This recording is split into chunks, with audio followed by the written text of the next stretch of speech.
A ver, vamos a meternos de lleno en esta historia. Pensemos en un solo país, durante un solo año. Y ahora pensemos que ese país tiene 7 presidentes a la vez. No es el guión de una serie. Esto es historia pura y dura. Perú, año 1838. 7. Así, tal cual. Es un número que, si lo piensas, desafía toda lógica. Absurdo, ¿verdad?, para gobernar una nación. 7 facciones, ojo, 7 hombres diferentes, todos reclamando el poder supremo, mientras el país, pues, literalmente, se hacía añicos. Claro, la pregunta es inevitable. ¿Cómo es posible? ¿Cómo puede un país llegar a este punto de fractura total? Para encontrar la respuesta tenemos que viajar un poquito atrás en el tiempo, solo un par de años, a una época de calma, pero una calma, digamos, muy tensa. Resulta que 2 años antes de este 1838 tan caótico, Perú, no era lo que se dice un país unificado, para nada. Era más bien una auténtica olla a presión política, a punto de saltar por los aires. Y todo por culpa de un invento geopolítico que era tan ambicioso como, en el fondo, increíblemente frágil. Y aquí lo vemos perfectamente, la Confederación Perú-Boliviana. ¿Qué era esto? Pues en esencia que el mariscal boliviano Andrés de Santa Cruz cogió Perú, lo partió en dos, el estado norperuano y el surperuano, y se colocó él mismo al mando de todo, con el título de protector.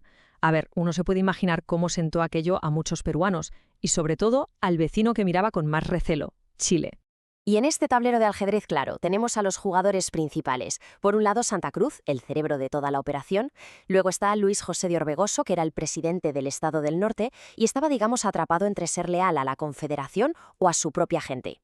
Y finalmente, Agustín Gamarra, un caudillo exiliado en Chile que estaba ahí esperando el momento justo para volver y restaurar el Perú de antes. Las decisiones de estos tres estaban a puntito de prender la mecha. Claro, esa olla a presión no iba a aguantar eternamente. Era imposible.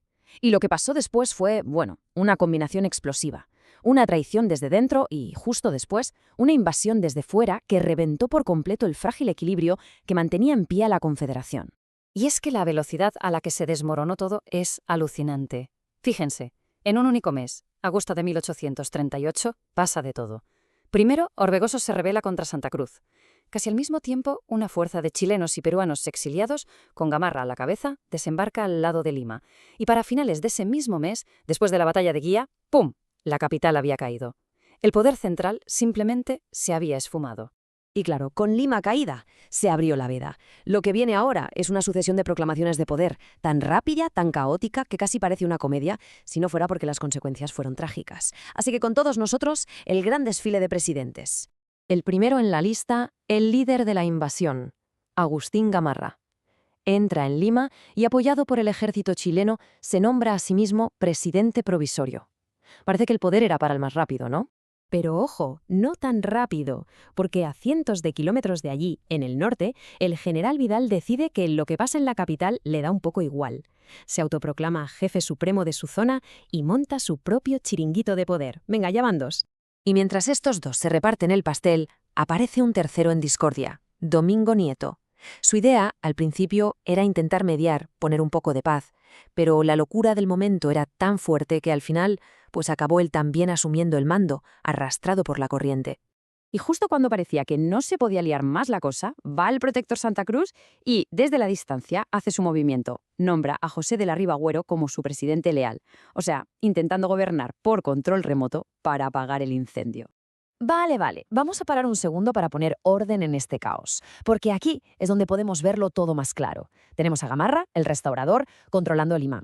A Orbegoso, el rebelde original, atrincherado en el Callao, a Vidal, haciéndose fuerte en el norte, y a Ribagüero, el que era leal a la Confederación. Y ojo, que aquí no estamos contando a los presidentes del Estado del Sur ni al propio Santa Cruz. 7 líderes. Consenso, 0. Pero más allá de los generales y de los políticos con sus luchas de poder, ¿qué pasaba con la gente normal y corriente?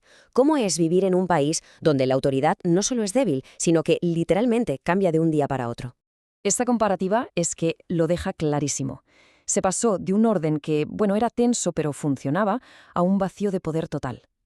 La economía se paralizó por completo, las lealtades iban y venían, y lo que para muchos fue lo más humillante, el ejército chileno acabó siendo el que decidía quién mandaba y quién no en la política peruana. Y esta frase, que resume lo que se veía en los periódicos de la época, lo clava. Es que captura a la perfección esa sensación de angustia, de confusión. Pensemos por un momento. Despertarse por la mañana y no tener ni idea de quién manda, a quién hay que hacerle caso o si el dinero que tienes en el bolsillo va a valer algo al día siguiente. Era, simple y llanamente, la parálisis total de una sociedad. Evidentemente, este caos no podía durar para siempre. Estaba claro que al final una de las facciones se iba a imponer por la fuerza. Pero la manera en que se solucionó todo esto y el propio año de anarquía dejaron unas cicatrices muy, muy profundas en el país. El final de la historia llegó a principios de 1839. En la batalla de Yungay, el ejército de Santa Cruz fue derrotado de forma definitiva. Con esto, la Confederación se vino abajo y Gamarra por fin pudo consolidar su poder. Se acabó el desfile de presidentes. Así que la lección fundamental de todo esto es bastante clara, ¿no? El año 1838 demostró, y de la forma más dura posible, que cuando todo el mundo quiere mandar, al final no manda nadie. No fue un año para construir nada, fue un año de pura supervivencia. Y esto, claro, sentó un precedente terrible para las décadas de inestabilidad que estaban por venir. Y con esto llegamos al final, pero dejamos una pregunta flotando en el aire. Cuando un país pierde el timón por completo, aunque solo sea durante un año, ¿cuánto tiempo se tarda realmente en curar esas heridas? Y quizá más importante, ¿qué nos enseña una historia como esta sobre lo frágil que puede ser ese orden que tantas veces damos por sentado?